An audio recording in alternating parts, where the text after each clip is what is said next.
Semina Verbi, la semence du Verbe dans le cœur des hommes et des femmes d'aujourd'hui. Homélie du 3e dimanche de Pâques à Nessé par l'abbé Christophe Larré, prêtre du clergé diocésain de Dapong au Togo.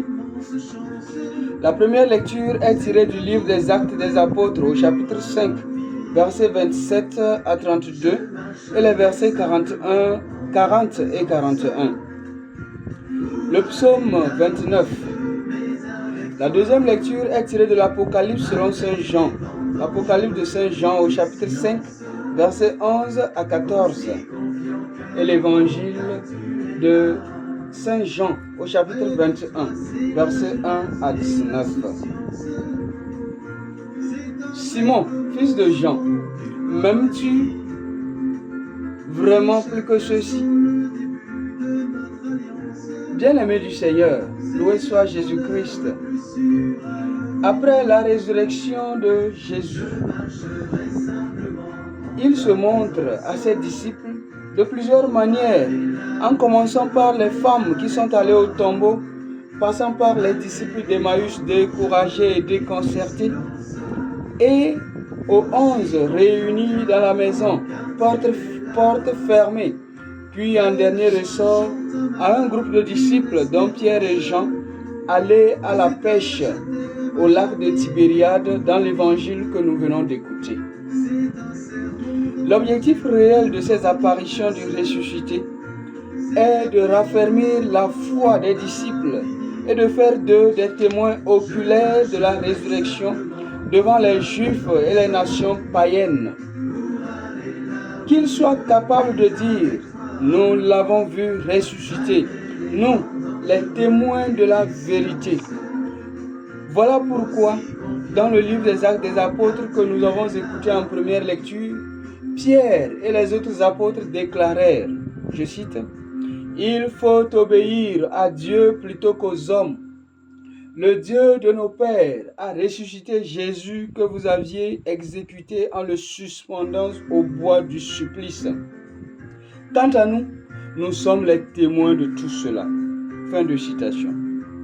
C'est ce que le Christ a voulu d'eux en se montrant à eux de plusieurs manières pour qu'ils soient convaincus et jamais ne doutent de ce que leurs oreilles ont entendu et de ce que leurs yeux ont vu. Dans l'évangile de ce jour, il y a un aspect qui s'ajoute à la simple apparition de Jésus à ses disciples. Ici, Jésus offre encore une fois à Pierre, Jacques et Jean une pêche miraculeuse. Souvenons-nous, quand il les appelait à sa suite, c'était après une pêche miraculeuse, confère l'évangile selon Saint Luc au chapitre 5, verset 1 à 11. Et il le refait. Il refait le même miracle après sa résurrection, comme pour les rassurer que c'est bien lui. Aussi, le Christ a, sans doute, l'ambition de rappeler à ses disciples la mission qui les attend, qui est celle de pêcher les hommes et non les poissons. La variété de poissons qui s'y trouve est l'exemple typique de la multiplicité de races humaines à convertir et à mettre dans un même filet qu'est l'Église. Si les poissons pris symbolisent les chrétiens rassemblés, il est clair que Simon-Pierre est le chef pêcheur qui réussit sa pêche par la parole de Jésus. Cela veut dire que Simon-Pierre reçoit la mission de Jésus. Sans la parole de Jésus, il ne peut prendre du poisson. Dans ce cas, Jésus veut se rassurer aussi de la bonne foi de Pierre, de son amour, et lui pose la question. Je cite, « Simon, fils de Jean, m'aimes-tu vraiment plus que ceux-ci » En méditant sur cette question de Jésus à Pierre, le pape Benoît XVI, dans son encyclique Caritas in Veritate, révèle 3 sens du mot amour en grec. L'amour charnel, sentimental, éros. L'amour conditionnel, philia, basé sur les liens du sens, les liens du sang, l'appartenance à un même groupe au milieu. C'est de l'amitié. Et l'amour désintéressé, agapé, qui va jusqu'au don de sa vie pour le prochain et pour Dieu. L'amour agapé ne cherche pas son bien dans l'autre, Eros, ni le bien de l'autre en soi, Philia. Pierre, en répondant à la question de Jésus, est resté au niveau de l'amour conditionnel, Philia, alors que Jésus l'invitait plutôt à l'amour inconditionnel, agapé, qui va au-delà de toute appartenance ethnique et appelle au renoncement de soi-même jusqu'à la mort. Jésus demande agapéo et Pierre répond avec le verbe philéo, parce que, sans doute, il trouvait la demande trop exigeante. Mais puisque c'est par 3 fois la même question, Pierre comprit qu'il n'avait pas le choix de suivre Jésus au rabais, comme autrefois.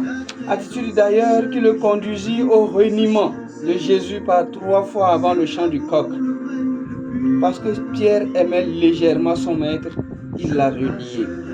Il doit cette fois-ci faire le choix radical de suivre Jésus, non seulement comme un contemplateur des moments de gloire de celui-ci, mais aussi et surtout comme quelqu'un qui est prêt à donner sa vie au nom de l'amour agapé qu'il a pour Jésus, l'amour désintéressé. Jésus veut que Pierre comprenne l'urgence de la mission et qu'il répare le tort de son triple reniement afin que, relevé de cette chute, il puisse raffermir ses frères, comme il est dit en l'évangile selon Saint Luc chapitre 22 verset 32. Jésus renouvelle et confirme donc l'autorité de Pierre à travers cette question par 3 fois. Il aurait pu la poser à un autre disciple, mais il a voulu Pierre, faisant de lui le chef de l'Église. Bien-aimés du Seigneur, cette parole de l'Écriture que nous venons d'entendre nous fait méditer 2 points essentiels de la vie de l'Église dont nous sommes membres, à savoir l'amour que nous avons pour l'Église dont Jésus est la tête et l'autorité de Pierre comme chef de l'Église. En première position, l'amour, notre amour pour l'Église. Quand Jésus pose la question de l'amour à Pierre, il s'agissait d'abord de la demande à se souvenir qu'il lui a confié la charge de l'Église. Il nous en souvient. Sur la route de Césarée de Philippe, quand Jésus dit à Pierre, « Tu es Pierre, et sur cette pierre, je bâtirai mon Église. » Matthieu 16, verset 18. Cependant, il fallait mettre Pierre devant sa faiblesse, afin qu'il sache que c'est la force de Jésus qui fait tout. Tout ce que Jésus demande, c'est le cœur de Pierre, son cœur. M'aimes-tu, Simon? M'aimes-tu plus que ceux-ci?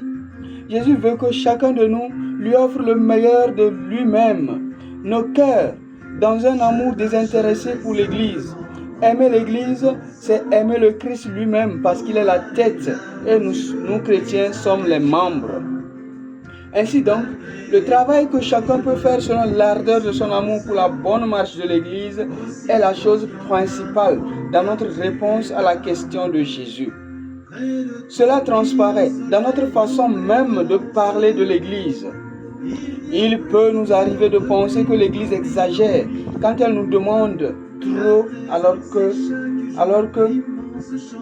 qu'on aime.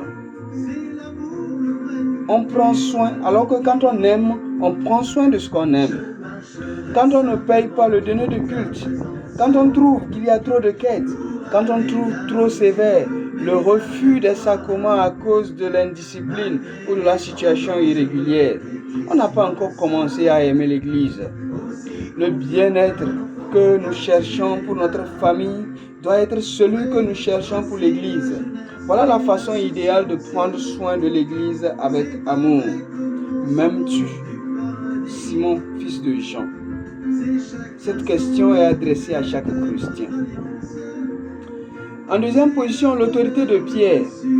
Cette autorité lui a été donnée par Jésus lui-même. Ainsi, à cause de cela, nous avons à lui obéir, puisque c'est lui qui représente le Christ. Jésus dit à Pierre de prendre soin de son Église, de conduire ses brebis, autrement dit, d'en être le responsable.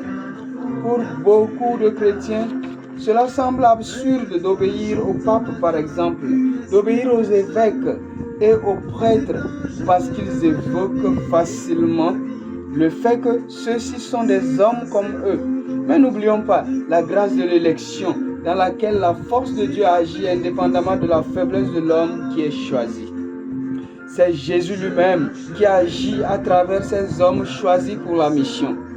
Quand le pape parle, il est désolant que le chrétien dise le contraire, quel que soit le principe qu'il évoque.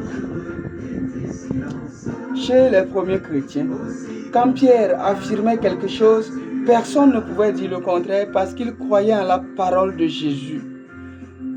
La parole de Jésus qui a consacré Pierre comme fondement aux fondations de l'Église. D'aucuns peuvent se dire en eux-mêmes, mais il se fout de nous ou quoi? Pierre était plus saint que le pape, plus saint que les évêques, plus saint que les prêtres d'aujourd'hui. Comment peut-on prendre pour vrai ce que disent les gens que nous connaissons?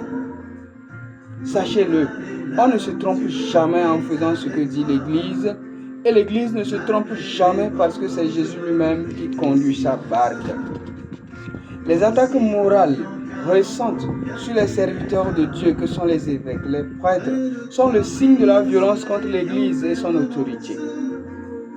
Beaucoup s'imaginent détruire cette institution forte qu'est l'Église en s'attaquant aux prêtres et aux évêques avec de fausses ou vraisemblables accusations. Le chrétien doit pouvoir faire la différence entre le vrai et le faux et ainsi éviter de tordre le cou à l'autorité morale de l'Église. Dans certains diocèses, mieux, le diocèse que je connais, pour les rites d'initiation culturelle, surtout chez nous en pays Mouba, le rite traditionnel Malconte a effleuré nos esprits quant à son incompatibilité à la foi chrétienne.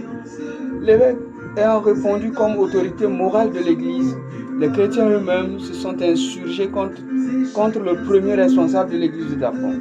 Une des preuves de la banalisation de l'autorité de Pierre reçue des mains de Jésus.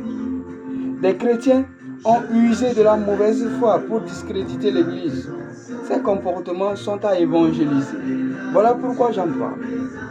Jésus a dit autant à un évêque qu'à Simon-Pierre, prends soin de mes brebis. Prends soin de mes brebis.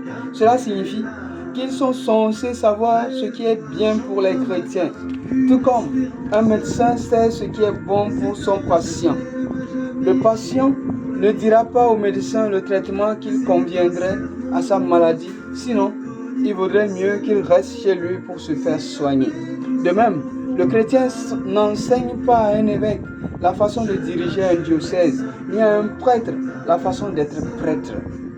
À chacun de faire ce qui est à sa charge pour le bien de la très sainte Église que Jésus confie à Pierre après un rigoureux questionnement sur sa bonne foi et son amour. Seigneur Jésus, permets qu'à ce triple questionnement du même tu, que chacun de nous t'offre le meilleur de lui-même dans la charge que tu lui as confiée pour que ton Église soit solide au milieu des vents et tempêtes de ce monde hostile à la lumière de ta résurrection. Amen.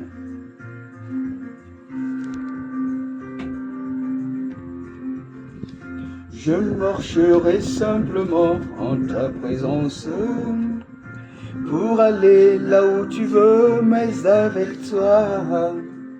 Malgré les vents dangereux et tes silences, aussi confiant qu'un enfant car tu es là.